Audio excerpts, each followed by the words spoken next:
Bonjour les gens, je vous retrouve aujourd'hui pour une petite vidéo sans prétention pour partager avec vous mes petites astuces pour avoir des livres, comme dirait Loka, au bon goût de gratuit. Si vous ne connaissez pas sa chaîne, je vous invite à la découvrir. C'est pas du tout une chaîne de livres, mais c'est une nana qui est absolument extra. C'est le monde de Loka. Voilà, petit aparté, c'est bien, cette vidéo commence bien, je commence déjà à parler de tout sauf de ce qui était prévu, bref.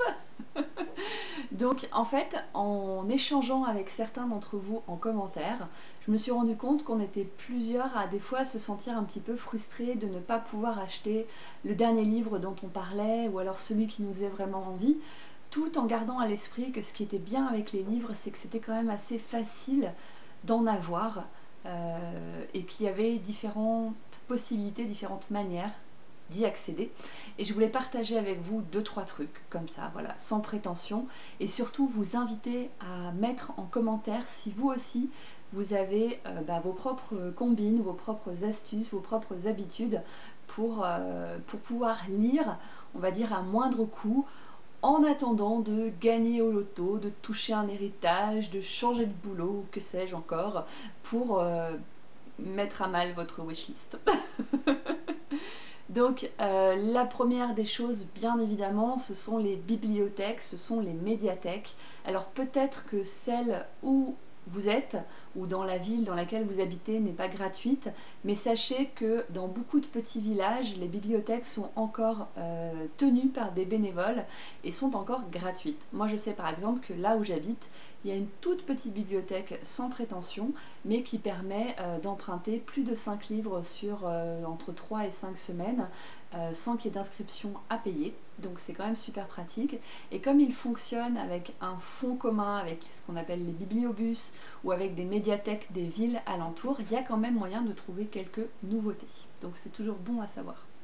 Ensuite reste bien évidemment toute la technique du troc, de l'échange, que ce soit avec des gens que vous connaissez ou des gens que vous ne connaissez pas.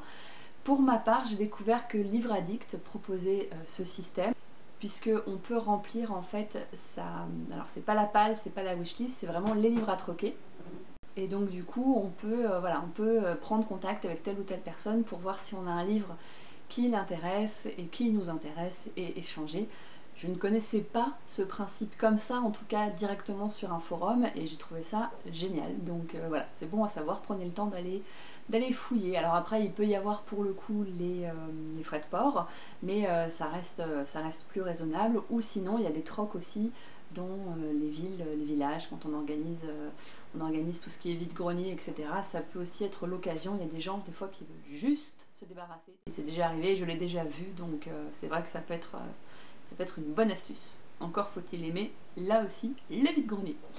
Sinon, et là je viens de le faire très récemment, c'est pour ça que je vous en parle, comme j'avais envie de m'acheter des livres, j'avais tendance à aller sur le Bon Coin, qui reste malgré tout un site payant puisqu'il faut payer les articles, mais il existe aussi les sites de dons. Je peux vous citer par exemple recup.net ou donon.org, je mettrai les liens dans la barre d'infos.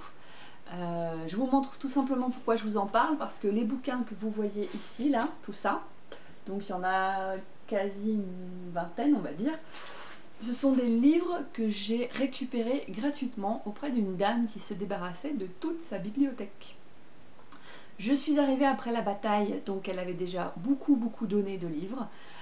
Mais moi ce qui m'intéressait c'était justement des livres anciens pour le fait d'avoir de vieux bouquins. Donc par exemple j'ai récupéré celui-ci, je n'ai aucune idée de quoi ça parle, mais regardez-moi ces gueules de bouquins, c'est jaune, c'est tout pourri et ça date de 1946. Et moi ça voilà, on fait des vidéos beauté où on voit les filles qui reniflent leur mascara, et ben moi je renifle mon livre. Donc voilà, je trouve ça super sympa. J'ai récupéré cette édition de Tolkien qui est donc le Silmarillion, pardon, Contes et légendes inachevées. L'occasion pour moi de découvrir d'autres ouvrages de Tolkien. J'ai récupéré du Sénèque, j'ai récupéré du Steinbeck, enfin j'ai récupéré aussi quelques classiques. Elle en avait beaucoup plus, mais du fait de mon arrêt maladie, j'ai pas pu y aller tout de suite, mais voilà, c'est super, voilà, ça fait des livres au bon goût de gratuit, et surtout ça me permet moi d'avoir des choses à lire en attendant, encore une fois, ça m'aide en fait à gérer ma petite frustration passagère temporaire de j'ai pas de sous. Voilà, un peu comme un no-buy en fait en quelque sorte. Et enfin, la dernière chose dont je voulais vous parler, je ne connaissais pas du tout, donc voilà, ça sera peut-être encore une fois une évidence pour vous, mais il se trouve qu'on peut accéder gratuitement à un certain nombre d'e-books quand les auteurs eh bien, sont tombés dans ce qu'on appelle le domaine public. Ça peut être le cas, je vous cite le premier qui me vient, Victor Hugo.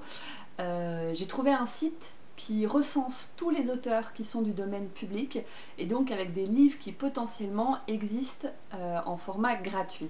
En tout cas pour les e-books. Moi c'est ce que j'ai fait. Alors je suis allée sur Amazon, désolée pour ceux qui n'apprécient pas Amazon, j'ai tapé e-book gratuit et je suis tombée sur tous les livres, enfin pas tous mais en tout cas une bonne partie, qui sont dans le domaine public et pour découvrir ces classiques par exemple, c'est juste génial. Ça va me permettre de les lire, de voir s'ils me plaisent ou pas, et du coup de les acheter après, parce que j'ai quand même une préférence pour le livre papier. Mais du coup, ça me permet de découvrir à moindre coût, avec un peu plus de stock que la bibliothèque, où je suis quand même limitée au nombre de livres que je peux prendre chaque mois, et je trouve ça top quoi. Et aussi, ça peut être l'occasion de découvrir des auteurs qui sont auto-publiés et qui, à certains moments dans le mois, peuvent laisser leur e-book en gratuit. Je sais par exemple, bon, c'est un exemple de livre de cuisine, mais ça vous donnera une idée. Je connais une femme qui fait des recettes véganes absolument succulentes, qui pour la journée sans viande qui avait lieu là, le 20 mars dernier, a laissé un de ses e-books gratuitement pendant toute la journée. Ce genre de petit truc permet à elle de se faire connaître et à nous de découvrir ses recettes. C'est pour moi aussi l'occasion de découvrir des chapitres de livres que je vois conseillés un peu partout. Là, je pense à After, dont j'ai pu récupérer gratuitement le premier chapitre. Je vais pouvoir ainsi le lire, voir si ça me plaît ou pas déjà un petit peu intuitivement, avant éventuellement d'emprunter ou d'acheter le livre plus tard. Voilà. Je crois que j'ai fait le tour de tout ce que je voulais vous dire. C'est vraiment pas grand chose. Encore une fois, je me répète, c'est une vidéo sans prétention, mais je trouve ça intéressant de savoir qu'on a comment dire, ces possibilités-là, à moindre frais, à moindre coût, et que lire c'est aussi ça. Ça reste un plaisir et il ne faut absolument pas qu'un manque d'argent temporaire ou malheureusement qui dure, ce que je vous souhaite pas, puisse vous empêcher de vous faire plaisir. Voilà. Je vous souhaite une très très bonne journée et je vous dis à bientôt. Ciao!